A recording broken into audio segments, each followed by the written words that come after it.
एकदंत दयावंत चार भुजाधारी हम सबका जो हितकारी है, जिसको हम लंबोदर, विघ्नहर्ता, सुखकर्ता, दुखहर्ता एवं हमारे जीवनों के विघ्नों का आधार हम स्वयं है, उसका संज्ञान कराने वाला देव श्री गणेश है। गणेश जी की आंख, नाक, कान, मुंह, पेट, चार भुजा एवं पैर की मुद्रा से हमें शिक्षा मिलती है। नमस्ते, welcome to our channel.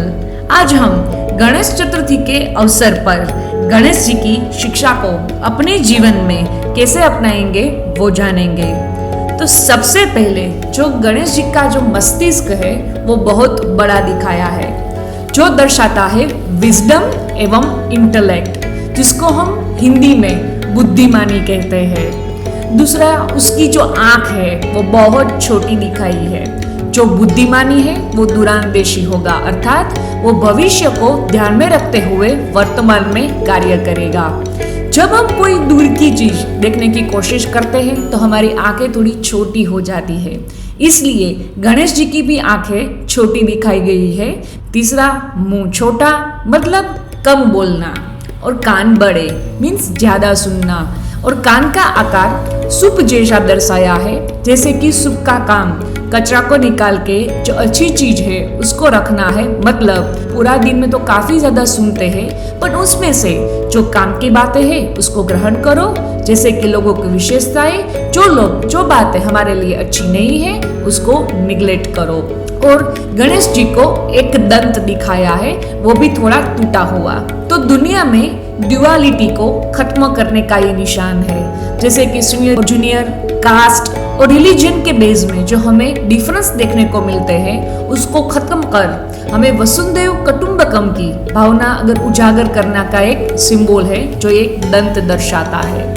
Next है वो है सूंड, जो लव और लो का बैलेंस दर्शाता है। सूंड इतनी ताकतवर होती है कि वो झाड़ को भी उखाड़ सकती है, तो वो पावरफुल भी है और वो सॉफ्ट भी है, जैसे कि वो बच्चों के साथ खेलते हैं हाथी और उसको मोदक भी देता है, तो वो लविंग भी है। जो इंसान अपने जीवन में सद्गुणों को ग्रहण करता है वो सॉफ्ट और लविंग भी होगा, साथ साथ पावरफुल भी होगा।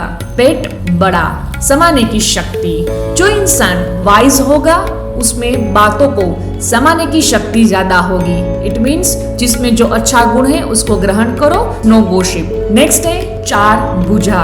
चार भुजा में से एक हाथ जो ब्लेसिंग है, जो सबको आशीर्वाद देता है, means be a giver. Next दूसरे हाथ में कुल्हाड़ी है, जो नेगेटिव बुरे संस्कार, पास्ट बुरे कर्म को काटने का अर्थ दर्शाता है। तीसरे हाथ में रस्सी है, जो हमें दर्शाता है डिसिप्लिन, मीन्स हमें ज्ञान सुनकर धारणा भी करनी है और अपने जीवन को मर्यादा की रस्सी में बांधना है, हमें अपने जीवन में संयम रखना है। और चौथा जो गणेश जी के हाथ में दर्शाता है वो है मोदक। मोदक हाथ में रखना, अर्थात जब कोई कार्य करते हैं तो वो सही इंटेंशन से तो सफलता मिलनी ही है, बट मेहनत का फल मीठा होता है, इसलिए मोदक दर्शाया है। किंतु ये खाना नहीं है, हाथ में रखना है, अर्थात कोई हमारे कार्य की महिमा करे तो हमें महिमा का स्वीकार नहीं करना है, सफलता से अहंकार नहीं आना चाहिए, इसलिए मोदक को हाथ में रखते हुए दिखाया है। और गणेश जी के पैर, जिसमें से एक पैर नीचे तो दूसरा पैर थोड़ा ऊपर, या तो कोई मूर्तियों में हमें गणेश जी कमल के पुष्प पर बैठे हुए दिखाई देते हैं, जिसका मीनिंग है कि हमें संसार में रहते हुए भी डिटैच्ड, मीन्स किसी भी चीज अच्छी या बुरी हो उसका प्रभाव हम पर नहीं आना चाहिए। इसलिए गणेश जी का एक पैर थोड़ा ऊपर दर्शाया है और संसार में रहते हुए भी इसलिए एक पैर नीचे, और कमल पुष्प का भी यही मीनिंग है। और गणेश जी का जो वाहन है वो है चूहा। क्यों चूहा? तो कि चूहा पूरे दिन कुछ ना कुछ करता ही रहता है, वो एक जगह पे शांति से बैठता ही नहीं है। इट मीन्स हमें अपनी कर्मेंद्रियों को रिप्रेजेंट किया है चूहे की मदद से, कि हमें भी ऐसे ही आदत होती है कि हमें एक जगह पे बैठने की, शांति से बैठने की आदत ही नहीं है। इसलिए गणेश जी को चूहे पे बैठने का मीनिंग है कि हमें अपनी कर्मेंद्रियों पर कंट्रोल लाना है। तो चलिए इस गणेश चतुर्थी से ही हम गणेश जी की शिक्षा को अपने जीवन में उतारने की शुरुआत करते हैं। गणपति बाप्पा